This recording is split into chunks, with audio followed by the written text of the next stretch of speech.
Ayan, ito yung isa sa ating mga grafted bougainvillea dito sa Royal Garden na maganda. Yes, blooming ngayon. Hindi pa nga lang in full bloom, pero maganda na kasi marami yung mga bulaklak niya. Ito si Ruby Flame. Meron din siyang chili yellow. Yan ang haba na ng mga bulaklak niya. Tapos meron siyang flame red.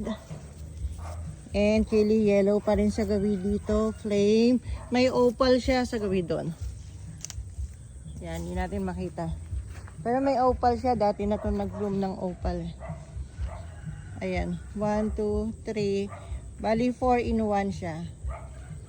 Ayan. Kung interesado po kayo, screenshot nyo lang po and then send po sa ating Facebook page, Royal Garden of Bougainvillea, para mapag-usapan po ang iba pang detalye tungkol dito sa grafted bougainvillea na to.